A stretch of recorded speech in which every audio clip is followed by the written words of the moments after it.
aussi des jeunes étudiants qui, pour la plupart, viennent d'entrer à l'école, éprouvent le besoin d'avoir des éclaircissements dans le cadre de leur futur métier sur les relations qu'ils doivent entreprendre et entretenir avec les forces de l'ordre, ça veut dire qu'ils prennent très au sérieux les différents incidents qui malheureusement marquent notre quotidien, nous autres journalistes, et nous mettent donc en face souvent avec des forces de l'ordre. Ça veut dire que c'est vraiment un sujet d'importance. Ça, il faut le souligner et je voudrais m'en féliciter. Maintenant, dans tous les pays du monde, particulièrement dans nos pays africains, il y a des incidents de cette nature qui malheureusement impactent négativement sur nos classements en tant que pays démocratique dans l'échiquier de la liberté de la presse dans le monde.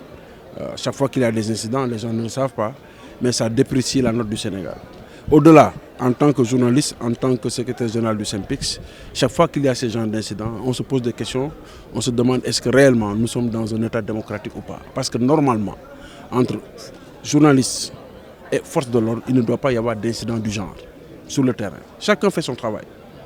Mais il faudrait que chacun reste dans le cadre de son travail.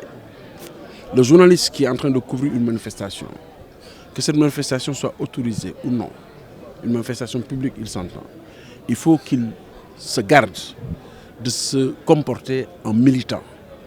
Il faut qu'il soit très froid et qu'il sache qu'il est là pour prendre l'essentiel, c'est-à-dire l'information, et la porter au public. Les agents des forces de l'ordre qui sont là, également dans le cadre d'une manifestation publique, pour assurer ce qu'on appelle le maintien de l'ordre, il faut qu'ils comprennent que le journaliste qu'ils ont en face d'eux n'est pas leur ennemi, n'est pas un manifestant.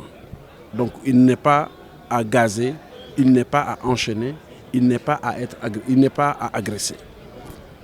Pour y arriver, entre autres, nous avons sollicité l'accord du ministre de l'Intérieur pour organiser, en rapport avec Reporters sans frontières, qui est une organisation internationale qui s'occupe de la liberté de la presse, d'organiser des sessions d'échange avec pour objectif deux choses.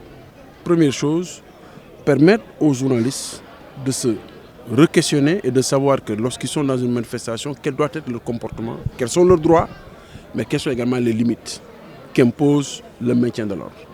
Mais également, une telle séance devra permettre à la police et à la gendarmerie particulièrement d'avoir des éléments à inclure dans le cursus de formation de la troupe. C'est-à-dire dans le cadre de l'école de police ou dans le cadre de l'école de la gendarmerie, nous pensons qu'une telle rencontre leur permettra d'avoir assez de ressources théoriques à inculquer aux futurs éléments des forces de l'ordre. Ce qui fera que, nous l'espérons, dans un avenir très proche, ce sera un mauvais souvenir que de parler de problèmes qu'il y a entre journalistes et forces de l'ordre. Voilà. Et voilà.